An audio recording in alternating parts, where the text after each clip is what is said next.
Hello and welcome. मैं हूं आपका होस्ट एंड दोस्त अमजद मुनीर। उम्मीद है आप सब ठीक होंगे।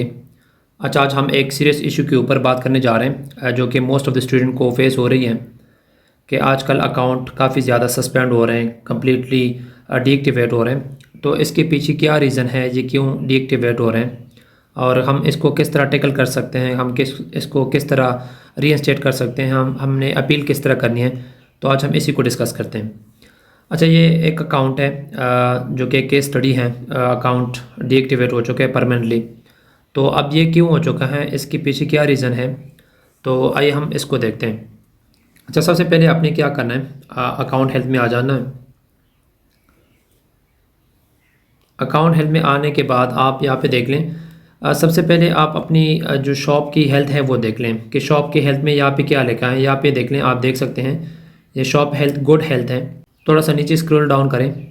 अच्छा, यहाँ पे ये वायलेशन स्कोर्स को आप देख लें। इसका मतलब क्या है, इसको समझना ज़रूरी है। अगर ये वायलेशन पॉइंट जो है ग्रीन में है, 1 2 3 अप टू 12 है, तो इट मीन्स आपकी शॉप की जो हेल्थ है वो इतनी ख़राब नहीं है, वेल एंड गुड चल सकती हैं। लेकिन अगर ये येलो हो जाती हैं और रेड हो जाती हैं तो फिर ये एक अलार्म है आपके लिए कि आपका अकाउंट किसी भी वक्त सस्पेंड हो सकता है कम्प्लीटली या परमानेंटली डीएक्टिवेट हो सकता है। अच्छा, ये 48 पॉइंट ऑफ वायलेशन जो है ये कभी कभार इस तरह होता है कि विद इन 1 डेज़ आपको 48 पॉइंट वायलेशन ही पड़ जाती हैं। आपका अकाउंट विद इन 24 आवर जो है वो कम्प्लीटली सस्पेंड हो जाता है। या इसके अलावा अगर आप 1 बाय 1 वायलेशन करते रहें तो आपकी वायलेशन स्कोर जो है वो इंक्रीज़ होती जाती हैं। So at the end of the day जब 48 तक पहुंच जाती है तो आपका अकाउंट कम्प्लीटली डीएक्टिवेट किया जाता है। अच्छा, तो इस सिनेरियो में इस तरह है कि यहाँ पे अगर आप देख लें तो वायलेशन रिकॉर्ड में हम चले जाते हैं। अच्छा, यहाँ पे देख लें ये अकाउंट अब सस्पेंड क्यों हुआ है, इसके पीछे रीज़न क्या है। हालांकि इसकी अगर आप ओवरव्यू में जाएं, यहाँ पे आप सब कुछ देख लें, A to Z परफेक्ट है, कुछ भी वायलेशंस पॉइंट्स कुछ भी नहीं पड़ा है। लेकिन ये पहले सस्पेंड क्यों हो गया था और अब क्यों सस्पेंड है, इसको हम देखते हैं। वायलेशन रिकॉर्ड में आ जाएं। अच्छा, यहाँ पे देख लें ये violation record shop closed permanently, ये एक बार कंप्लीटली जो है शॉप परमानेंटली क्लोज हो गया था। लेकिन फिर अपील जमा करने के बाद ये सक्सेसफुल हो गई, लेकिन अगेन ये डीएक्टिवेट हो गया। अब इसके पीछे क्या रीज़न है कि जब कोई भी वायलेशन नहीं है तो ये अकाउंट क्यों डीएक्टिवेट हो जाता है। तो इसके पीछे रीज़न ये है कि जहाँ से हम एक्सेस कर रहे हैं, फॉर एग्जांपल पाकिस्तान से, इंडिया से या कहीं से भी हम एक्सेस कर रहे हैं, तो जिस लैपटॉप से हम एक्सेस कर रहे हैं वहाँ पे वीपीएस या वीपीएन हम यूज़ नहीं करते।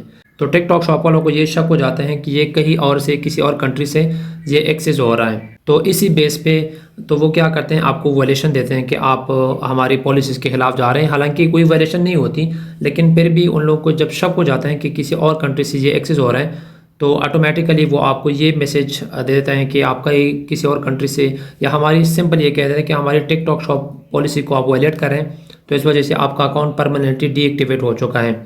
तो ये रीज़न हो सकते हैं। लेकिन यहाँ पे देख लें कि एक बार ये शॉप क्लोज्ड परमानेंटली हो चुका है, लेकिन दोबारा फिर से कोई नया वायलेशन नहीं है, लेकिन फिर भी अकाउंट डीएक्टिवेट है। तो इसके पीछे क्या रीज़न है। अब ये टिकटॉक शॉप जो है एक नया प्लेटफॉर्म है, तो इसका कुछ ख़ास अंदाज़ा नहीं हो रहा। हर दूसरे दिन तीसरे दिन एक नई नई पॉलिसी आ जाती है। तो अब हमने अपील ऑलरेडी जमा किया हुआ है कि ऑलरेडी हमने ये अकाउंट जो है ये तो ऑलरेडी सक्सेसफुल हो गई थी, कोई वायलेशन नहीं है, कुछ भी नहीं है, लेकिन फिर अगेन क्यों ये अकाउंट डीएक्टिवेट हो चुका है। तो लेट्स सी क्या आंसर आ जाता है। लेकिन इसके मेन रीज़न जो है वो मैंने बता दिया कि वीपीएस और वीपीएन विदाउट आप अगर यूज़ कर रहे हैं तो आपका अकाउंट विदाउट वायलेशंस, अगर कोई भी वायलेशन ना हो तो भी आपका अकाउंट डीएक्टिवेट हो सकता है। तो अपनी वीपीएस और वीपीएन लाजमी यूज़ करना है। अच्छा, इसके अलावा एक और वायलेशन अगर आप यहाँ पे देख लें, तो जैसे मैंने आप लोगों को बता दिया कि यहाँ पे डिफरेंट काइंड्स ऑफ पॉइंट्स हैं। तो like 12 points, 24 points, 36 point and 48 points. अगर आपकी वायलेशन 12 पॉइंट्स तक पहुँच जाती है, आप 12 वायलेशन करते हैं, तो कुछ लिमिटेशन आप पे लग जाती हैं। जिस तरह आप फॉर एग्जांपल 7 डेज़ के लिए आप कोई भी कंपेंसेट नहीं कर सकते। इसके अलावा जो आपका ऑर्डर वॉल्यूम लिमिट है उसको रिड्यूस किया जाता है 12 डेज़ के लिए, 14 डेज़ के लिए। तो सिमिलरली यहाँ पे 28 का देख लें, 24 का देख लें, तो यहाँ पे आप देख सकते हैं स्क्रीन पे ये 18 वायलेशन पॉइंट जो हैं यहाँ पे लग चुके हैं इस बंदे को। तो तकरीबन इसको 14 डेज़ के लिए ये कंपेंसेट नहीं कर सकता। इसके अलावा वॉल्यूम लिमिट जो है इसका 14 डेज़ के लिए रिड्यूस किया गया है। तो ये एक काइंड ऑफ वायलेशन हो गई। अच्छा, ये एक दूसरी वायलेशंस है। ये मैं वायलेशन बता रहा हूँ कि कौन कौन से टाइप के वायलेशंस होते हैं। तो डिफरेंट काइंड्स ऑफ वायलेशंस हैं जिसकी वजह से स्टूडेंट को वायलेशंस आ जाती हैं और अकाउंट परमानेंटली सस्पेंड हो जाता है। तो एक दूसरी वायलेशन यहाँ पे ये है जिसकी वजह से शॉप परमानेंटली क्लोज हो सकता है। तो आपने इस बात का भी ध्यान रखना है। ये एक वायलेशन रीज़न इसने बताया हुआ है कि ओवरसीज़ शिपमेंट। ओवरसीज़ शिपमेंट का मतलब यह है कि आपने यूके से बाहर कहीं और शिपमेंट की है, यूके से बाहर कहीं और शिपमेंट की हुई है, जिसकी वजह से आपका TikTok shop account permanently suspend हो चुका है, परमानेंटली डीएक्टिवेट हो चुका है। तो एक दूसरी ये भी रीज़न हो सकती है अकाउंट डीएक्टिवेशन की। अच्छा, ये एक और वायलेशंस हैं 48 पॉइंट ऑफ वायलेशंस, जहाँ पे इसकी लिस्टिंग हो गई है, सब कुछ हो गई है, इसकी अच्छी खासी सेल्स भी आई हुई हैं, लेकिन फिर भी इसका अकाउंट डीएक्टिवेट हो गया है। इसके पीछे रीज़न क्या है ये बताना चाह रहे हैं कि आपकी कुछ ऑर्डर्स या कुछ प्रोडक्ट जो हैं वो हमारी टिकटॉक शॉप पॉलिसीज़ को वायलेट कर रहे हैं, जिसकी वजह से हम आपके अकाउंट को फुली डीएक्टिवेट कर रहे हैं या फुली सस्पेंड कर रहे हैं। तो इसमें कुछ फिर उसके रिक्वायरमेंट से जब आप अपील सबमिट करते हैं तो यहाँ पे कुछ रिक्वायरमेंट भी दिए हुए हैं सजेशंस में। तो एटलीस्ट उसको 10 रिक्वायरमेंट्स उसको चाहिए होंगे जब अपील सबमिट करते हैं, अगर आप अकाउंट को रीइंस्टेट करना चाहते हैं। तो उसमें मैं एक कुछ बता देता हूँ कि क्या क्या चाहिए। एक जो है ना 1 to 2 screenshot of any communication history. अगर आपने किसी भी बायर के साथ कम्युनिकेशन की हो तो आपने उसके 1 या 2 स्क्रीनशॉट जो है ना वो आपने प्रोवाइड करने हैं।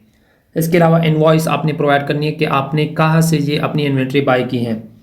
इसके अलावा आपने क्या करना है, इमेज ऑफ आपने अपने जो टॉप सेलिंग्स प्रोडक्ट्स हैं इन्वेंट्री के, उसके आपने इमेजेस प्रोवाइड कर लेने हैं। 1 या 2 इमेज आपने प्रोवाइड कर लेने हैं।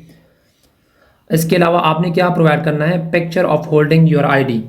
आपने कि अपने वेयर हाउस के सामने या जो आपका क्लाइंट है उसको आप ये बोलें कि आप वेयर हाउस के सामने खड़े हो जाएं और अपना जो आईडी है, ड्राइविंग लाइसेंस है या उसका आईडी है, तो आप वो अपने हाथ में रखें, उसको पकड़ें और उसे आपने पिक्चर लेनी है। तो आपने ये भी सबमिट कर लें। तो इस तरह कुछ पॉइंट्स है आपने ये अपील में सबमिट करके अपील जमा कर लेनी है। तो होप सो आपका अकाउंट जो है वो रीइंस्टेट हो जाएगा। अच्छा, एक और यहाँ पे एक वायलेशन ये है कि मिसिंग ब्रांड ऑथराइजेशन। तो आपने ऐसे प्रोडक्ट्स को भी सेल आउट नहीं करने कि जब आपके पास ब्रांड की ऑथराइजेशन लेटर ना हो और आप ब्रांड की प्रोडक्ट को जो है उसको लिस्ट करते जाएँ तो आपको ब्रांड मिसिंग ऑथराइजेशन जो है उसकी वायलेशन पड़ सकती हैं। आपका जो अकाउंट है वो कम्प्लीटली डीएक्टिवेट हो सकता है इसकी वजह से भी। अच्छा, इसके अलावा ये एक और वायलेशन है जिसमें प्राइस स्पैम लिखा हुआ है कि वायलेशन रीज़न क्या है। प्राइस स्पैम का मतलब यह है कि अगर फॉर एग्जांपल आपकी प्रोडक्ट जो है उसकी टोटल कीमत 5 पाउंड्स हो सकती है उसको देखें, लेकिन आपने उसकी प्राइस जो है काफ़ी ज़्यादा लगा दी, 30 पाउंड्स 25 पाउंड या इस तरह 50 पाउंड आपने लगा दी, जो कि उसकी जो टोटल वर्थ होनी चाहिए वो 5 पाउंड होनी चाहिए।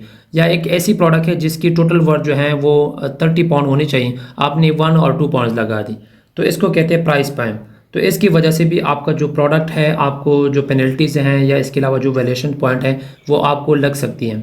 So this is different kinds of valuations जो कि आपको पढ़ सकते हैं। तो आपने ये 3 4 5 मेरे पास आए थे केस स्टडीज़ के ये क्यों हो गया हमारा अकाउंट सस्पेंड। तो जब मैंने चेक कर दिया तो ये कुछ पॉइंट्स की वजह से उसका अकाउंट जो है वो कम्प्लीटली सस्पेंड हो चुका था। तो आपने वायलेशंस को किस तरह अवॉइड करनी है, तो आपने इसका काफ़ी ज़्यादा ख्याल रखना है, जो कि मैंने बता दिया कि आपने कौन कौन सी वायलेशन की वजह से आपका अकाउंट कम्प्लीटली डीएक्टिवेट हो सकता है। So this is all about कि आपने किस तरह अपने पॉइंट को जो वायलेशन पॉइंट्स हैं या वायलेशन स्कोर है इसको किस तरह रिड्यूस करना है, किस तरह आपने अपील सबमिट करनी है और कौन कौन से पॉइंट की वजह से, कौन कौन सी वायलेशन की वजह से आपका अकाउंट परमानेंटली सस्पेंड हो सकता है।